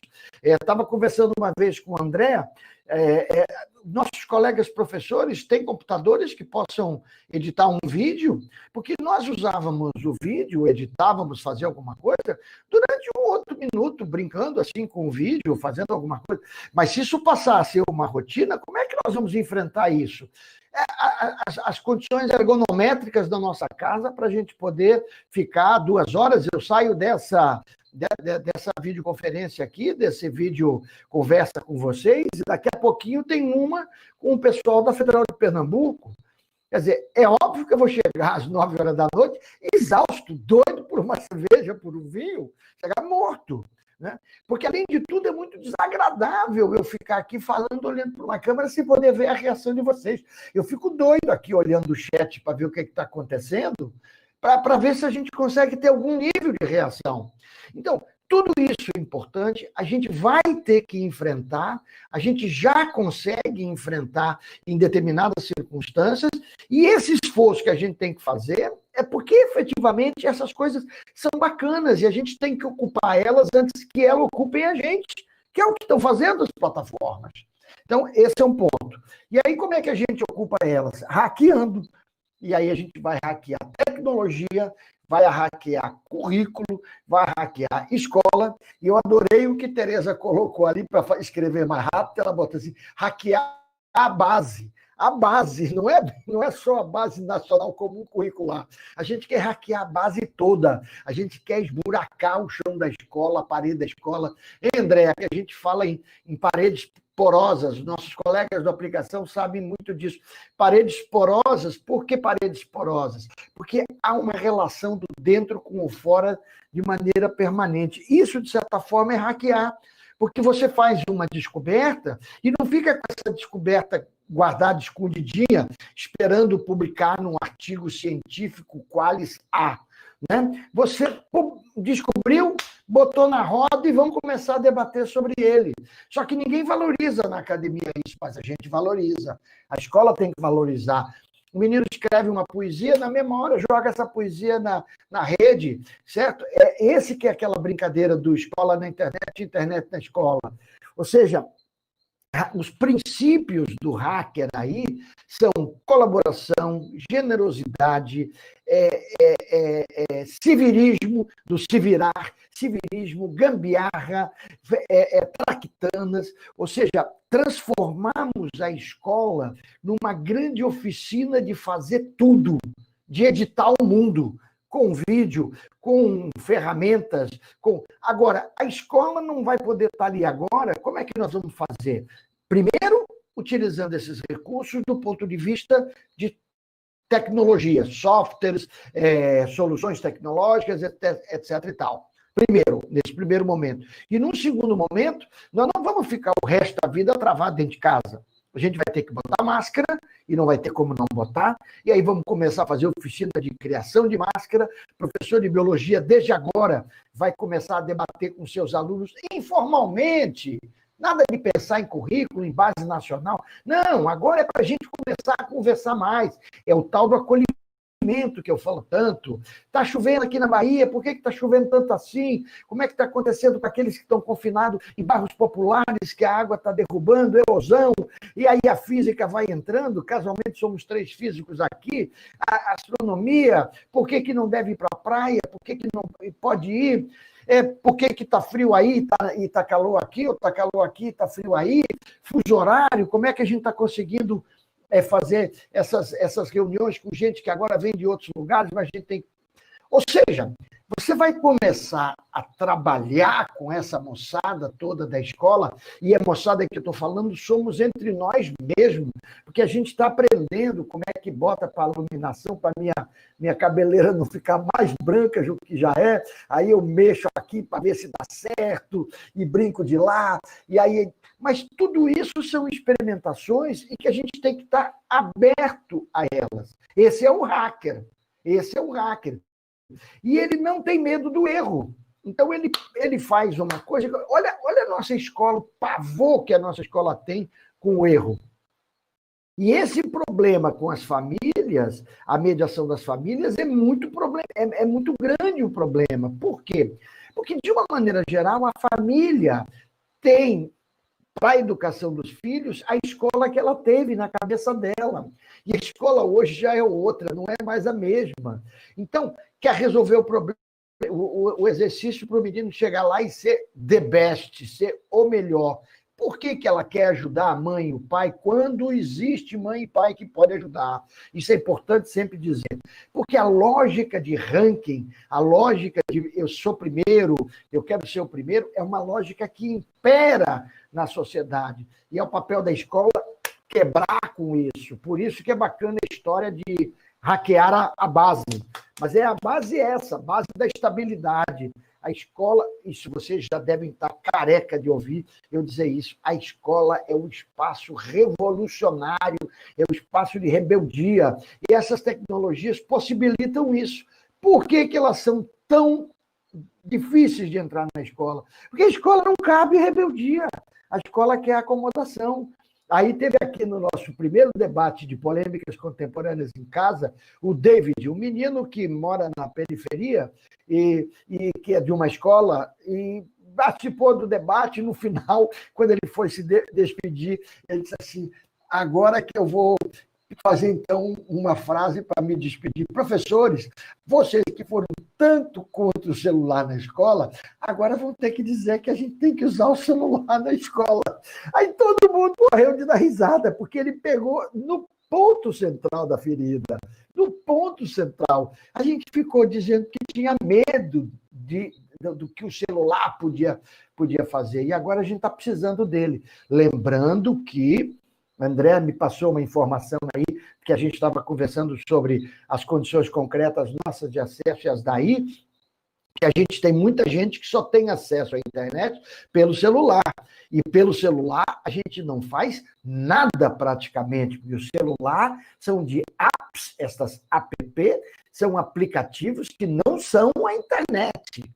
São apenas o que o aplicativo deixa a gente fazer. Da mesma forma que eu digo isso, vocês já também estão careca de saber. Quem está no Facebook não está na internet. Está, no máximo, no Facebook. Não passa disso. Aquilo não é a internet. Hackear isso também. Deixa eu fechar a janela que começou a chover.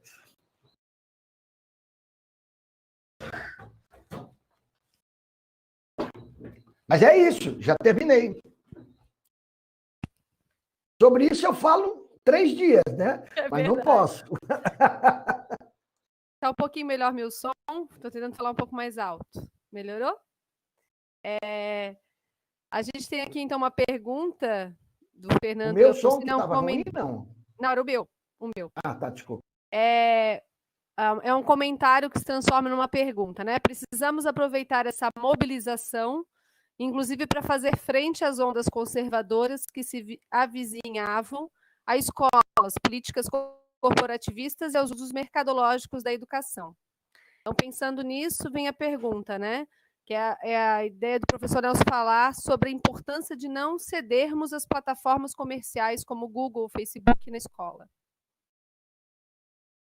Contextualizando que essa oferta, a aproximação do Google Education já aconteceu no colégio de aplicação anos atrás.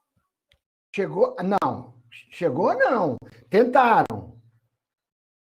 A oferta. A oferta. Mas vocês, bravas professoras, resistiram. E eu sei que foi uma ação difícil. Olha a historinha que eu conto. Rapidinho, viu, Glória e André? Rapidinho. Eu chego na Catalunha, eu terminei não contando isso, né? Eu que gosto tanto de historinha, mas era 20 minutos, assim, eu saí correndo para contar, para falar logo as coisas que a gente tem que, para poder adiantar a conversa.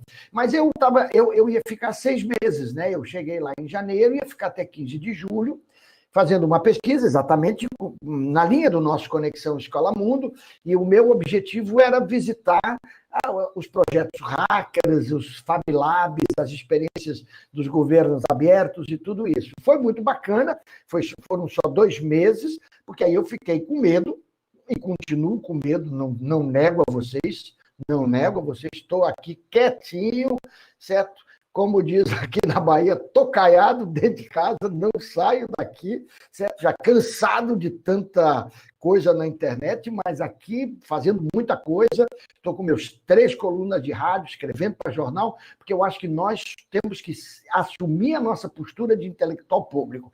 Fecha isso. Aí, vim embora que eu digo, olha, vou interromper, não vou ficar aqui no outro país, não é o meu país, eu pelo menos, eu fico em Salvador, que eu conheço, tenho apoio, etc e tal, vim para cá. Fiz o teste, não estava negativo, e aí quieto fiquei. Bom, mas eu cheguei na Catalunha e fiquei, a expectativa que eu tinha, o catalão, né? Bom, André pode falar muito mais do que eu sobre isso, que viveu lá um tempão. E achava que ali era o avanço do avanço em tudo. Quando eu vejo, o governo de Barcelona tinha um acordo com o Google for Education. Ele disse, não é possível, eu tenho que procurar minha turma. Rapidamente achei minha turma. Rapidamente. Fui lá num evento, né? Num fim de semana, num daqueles centros maravilhosos que a Andréa conta depois para vocês, que eles são espetaculares, eles são todos geridos de forma autônoma, com recurso do ajuntamento, né? Da prefeitura. E lá tinha uma mesa das Associação de Famílias. Essa é uma notinha de pé de página que é bacana ouvir o catalão, porque o catalão é briguento, né? Por princípios. O que antigamente era Associação de Pais e Mestres, depois virou Associação de Pais e Mães e Mestres, né? Agora, mas não, agora é Associação de Famílias e Mestres, Associação de Famílias, porque as configurações das famílias são muitas. Genial, para a gente aprender. Fecha o parênteses. Bom, aí vou lá, e o que era essa mesa? Como enfrentar o Google for Education nas escolas da Catalunha. Sabe qual era a estratégia deles? Convencer um pai de cada... uma família, um responsável de cada sala a não assinar o termo de autorização. Bastava um não assinar que não podia adotar. Percebe a estratégia deles? Isso foi... essa era uma estratégia primeira de guerrilha. Foi a estratégia de guerrilha. Daí eles conseguiram, eu mandei o link para vocês. Isso foi semana passada. Comecei a encontrar a Simona Levi, uma figura genial, uma italiana militante, tem material dela na internet, escrevendo muito sobre cultura digital, ciberativismo, etc. e tal. Já estava agendado para encontrar com ela no final de março, perdi, né? Não vou marcar ainda, estou conversando com ela, e esse grupo, em torno desse XNet, então, conseguiu devagarinho ir negociando com a prefeitura, escondido. E por que eles tiveram que fazer escondido? Porque é briga de gigantes, nós estamos falando na casa deles aqui. Vocês estão escrevendo tudo isso na casa deles. E é por isso que a gente não pode falar na casa deles, porque se eles ficarem zangadinhos, eles cortam a nossa conexão, o nosso debate ali. E a gente não pode deixar eles mandarem na gente. Percebe onde estão as coisas? E aí o que eles fizeram? Fizeram um grande protocolo e a prefeitura topou. Então, com isso, agora eles têm lá estratégias de ir lentamente migrando para soluções livres. Claro que aí tem que ter aporte financeiro, tem que chamar a moçada de hacker para poder desenvolver plataformas, tem que chamar as universidades para ajudar a montar essa rede. E isso a gente está fazendo. O nosso projeto se colou agora com outro projeto de um cara muito bacana para vocês conversarem. Eu já falei nele, Theo Amiel. Lá, agora é professor da UNB. André conhece bem ele. E ele fez uma pesquisa mostrando o quanto as escolas, as secretarias de educação de universidades já aderiram ao Google for Education como suas plataformas próprias. E a gente está fazendo um projeto de pesquisa que nós já estávamos fazendo, que é uma rede federada com Nextcloud e OnlyOffice para começar. Aí a turma lá do professor Vinícius está desenvolvendo um podcast, depois vamos começar a pensar em webconferência, essas coisas todas. Então, esse trabalho é um trabalho importante e é enorme, porque não se iludam, não pensem que esse negócio de nuvem do Google, do Facebook, da Apple, da Amazon, do Facebook, é coisa de pouco dinheiro e de pouca sustentabilidade. Não, é muita, Glória, é muita energia que gasta para um servidor de nuvem, é muita energia e é muito dinheiro. E além de ser muito dinheiro, e esse dinheiro eles ganham com os nossos dados, é muita concentração de riqueza na mão desses 5 homens brancos, que é o do Google, da Amazon, Facebook, Apple, Microsoft, agora Netflix. Então, é o conhecido GAFAM. A gente tem artigos sobre isso também. Percebe? Então, é uma batalha, é disputa o tempo inteiro.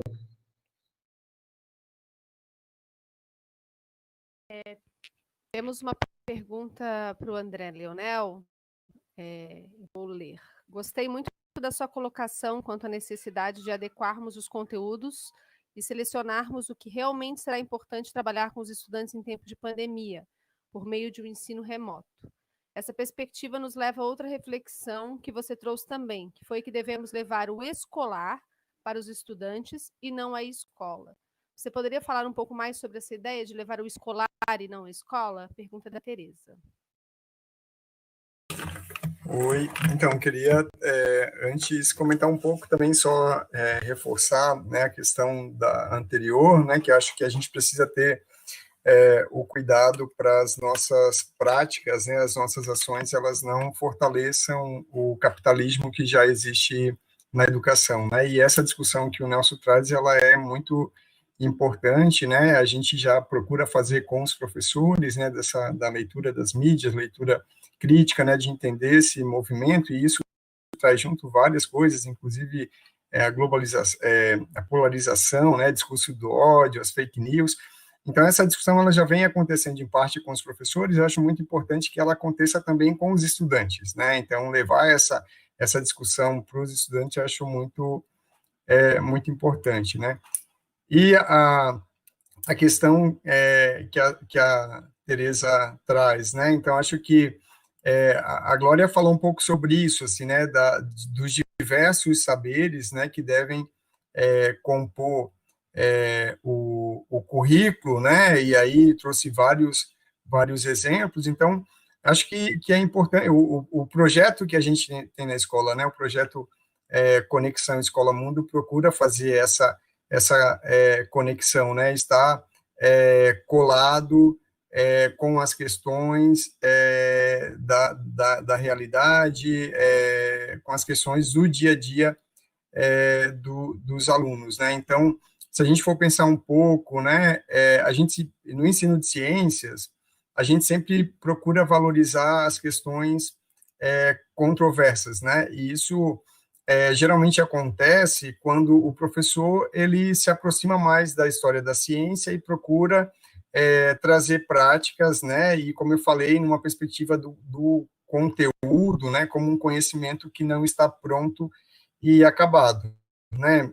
Fora isso, a ciência e qualquer outra, estou pensando aqui na física, né, como uma ciência natural exata, mas em qualquer outra área, se a gente apresenta o conteúdo como pronto e acabado, acaba sendo um ensino dogmático, né? A gente acaba evitando todas as questões, todas as discussões que possam ser geradas daí, né?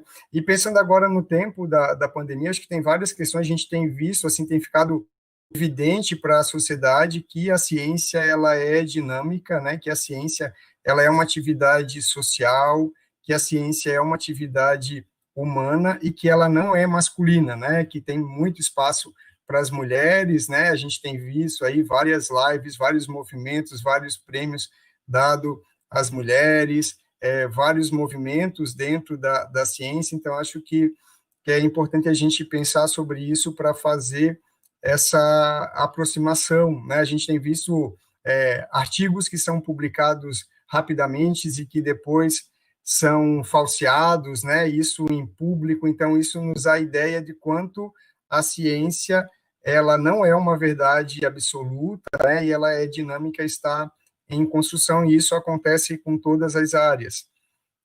Não sei se eu respondi a pergunta da Tereza, mas a gente, não sei se também se os outros participantes querem colaborar, né, um pouco com essa questão, mas a Tereza pode questionar e a gente pode aprofundar um pouco mais sobre esses apontamentos, né? Eu queria comentar, fazer um encaminhamento de como é que a gente tem feito as propostas na formação de professores mesmo.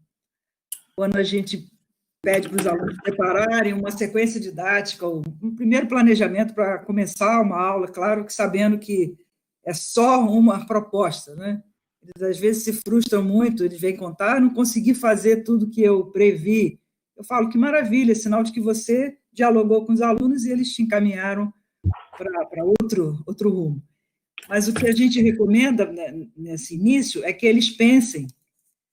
Primeira coisa é pensar, não é qual é o conteúdo propriamente que eu vou preparar a sequência, mas com aquele conteúdo, que ele está presente, claro, mas qual é a natureza da ciência, o que da natureza da ciência eu vou querer passar, vou querer discutir com os alunos, não passar, vou querer discutir com os alunos, que natureza da ciência? Como é que foi o processo de construção daquele conhecimento científico? O que eu vou trazer que quebre com esse pretenso método científico que encaminharia como é que ele foi construído? Então, a primeira coisa, a gente chama isso primeiro, a gente chamava de objetivos epistemológicos, e os alunos têm muita dificuldade, né, os licenciandos, de formular isso. Não, mas eu quero ensinar as leis de Newton. Tá, mas ensinar as leis de Newton por quê? O que essas leis podem, de alguma forma, estar demonstrando para os alunos algum caminho percorrido pela ciência a partir das interações sociais, interações com a tecnologia e tal. E isso é uma coisa que, depois que eles se acostumam a fazer isso, eles fazem isso, né? Então, a primeira coisa é pensar fizemos muito isso com a arte, a partir de uma arte, pensar uma questão social que esteja presente naquele cotidiano dos alunos, ou no entorno da escola, ou na sala de aula. Então, a partir dessa questão social, você procura ver, trazido por uma arte, no caso da professora que eu contei, foi justamente o filme, Avatar. Então, a partir da questão social levantada no filme, você vai trabalhar as tecnologias que estão envolvidas, qual é a ciência que você realmente pode fazer conversar, interagir com essas questões sociais, e depois levar os alunos a produzirem algum trabalho, alguma exposição que ele possa fazer, que retorne à sociedade. Então, o problema parte de uma questão social, trabalha com os alunos as questões tecnológicas e científicas, e depois retorna novamente através da arte, tentando fazer alguma proposta que possa colaborar para a solução de algum problema ambiental, algum problema de direitos humanos, de onde justamente saiu a problemática, né? Saiu a aula, a sequência didática. É isso. Nós temos ainda 3 perguntas, então, pergunto aos convidados se nós podemos, talvez, chegar a uns 10 minutinhos a mais para a gente conseguir responder essas questões. A primeira delas ainda se relaciona à questão dos usos de plataformas, né, e pergunta do professor André Peron, dizendo que em Santa Catarina o Google for Education foi adotado em sistemas públicos.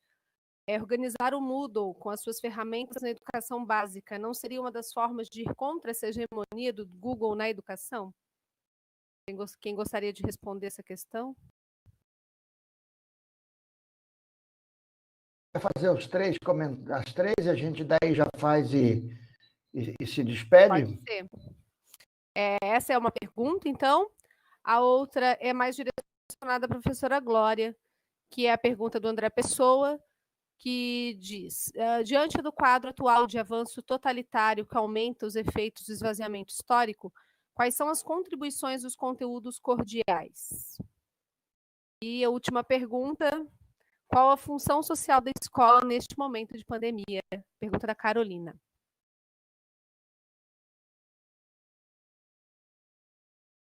Tem a palavra. Não sei quem começa.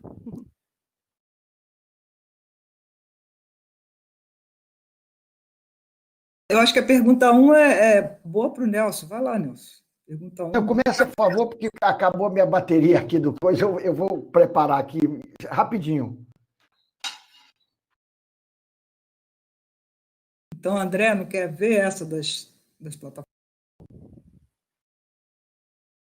Sobre o Moodle, André?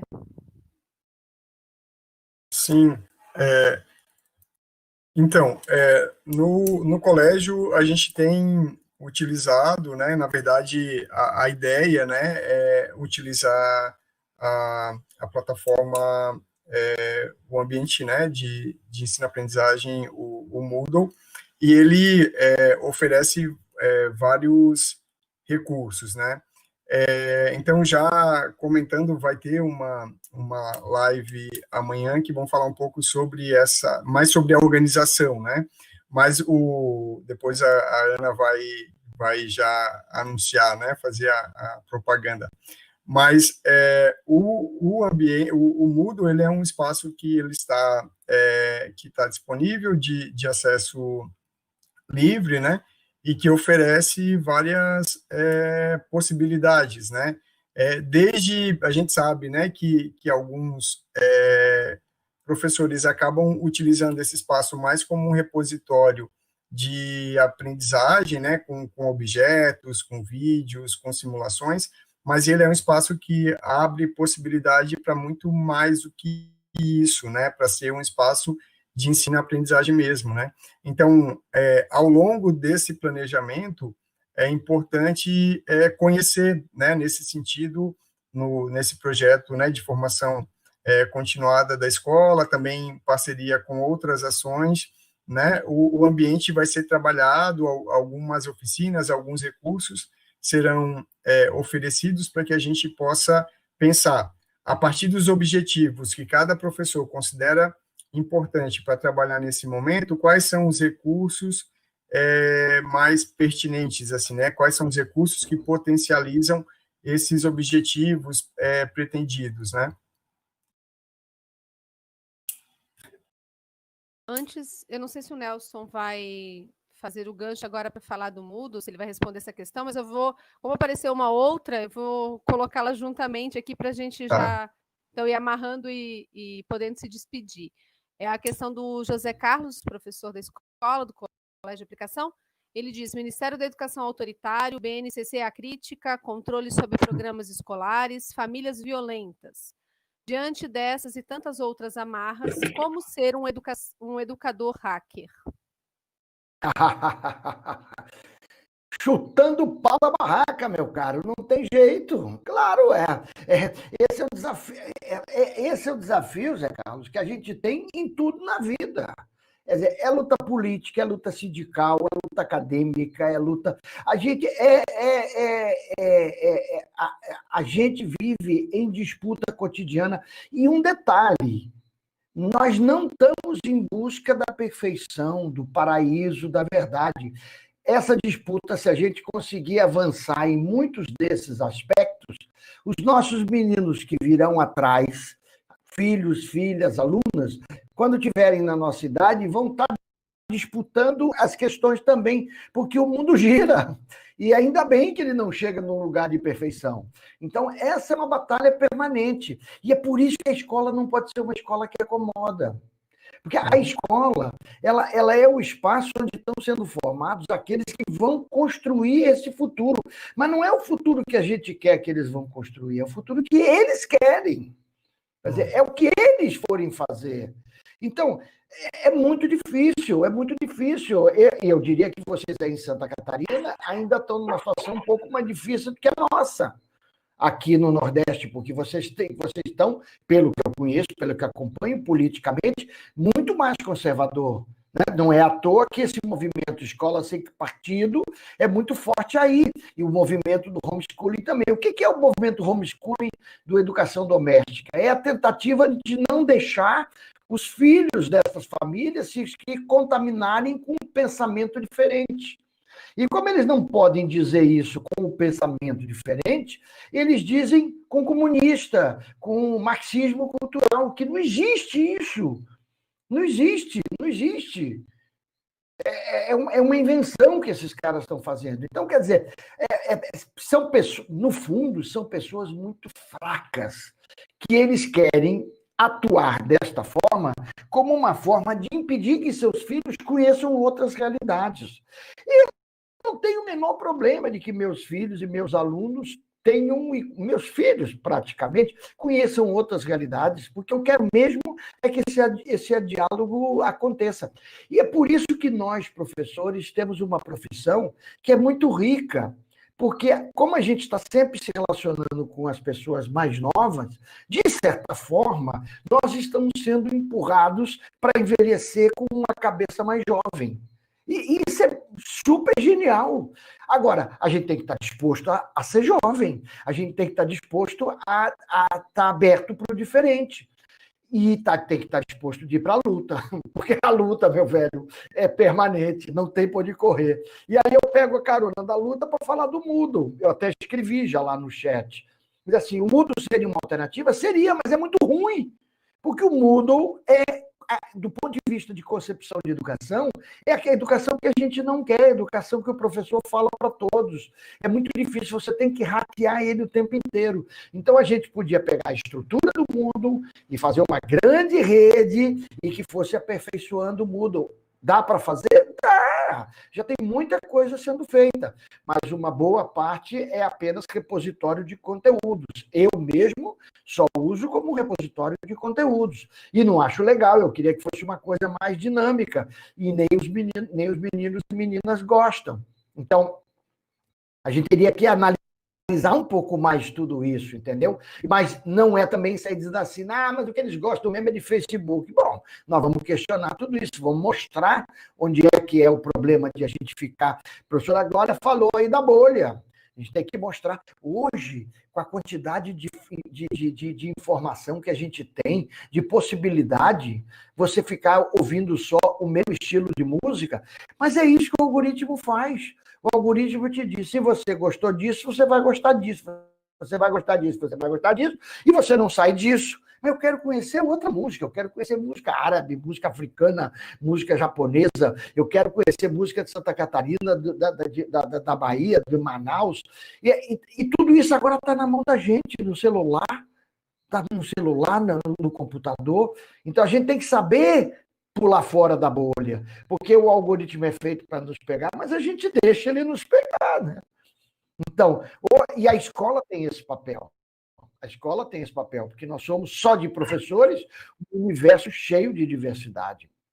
E aí é isso, é aproveitar cada momento desse para ser um momento de repensar, de refletir, de revolucionar a nossa própria forma de usar tecnologia, de usar tudo isso. Super obrigado. Eu vou ter que parar, porque eu preciso respirar um pouquinho, porque daqui a 40 minutos eu já entro em outra. E exaustivo para ficar o tempo inteiro nisso. Então, a gente tem que inventar outras coisas, né? Mas é que a gente ainda está adaptando o velho no novo, né? A gente ainda está fazendo aqui a conferência, né?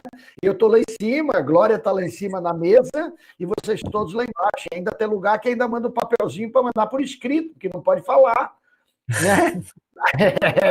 Aqui, em polêmicas, a gente não está tentando fazer isso, não. É uma dificuldade. Mas a pessoa que está no chat pede para entrar na sala e a gente abre a sala para ela entrar, para ela falar. Dá uma confusão desgraçada, mas é divertidíssimo. Eu estou adorando. Só que o sistema da RNP está sobrecarregado, já não está dando conta, precisaria de apoio do Ministério de Ciência e Tecnologia, e o Ministério da Ciência e Tecnologia fez um acordo safado, escondido com a Cisco. Está vendo, Zé? Uma batalha por minuto. Uma batalha por minuto. Cansa? Mas vamos em frente. Eu não canso, não. Eu estou animado. Com medo. Um abraço para vocês. Estou aqui ouvindo, mas não falo mais. Eu falei muito.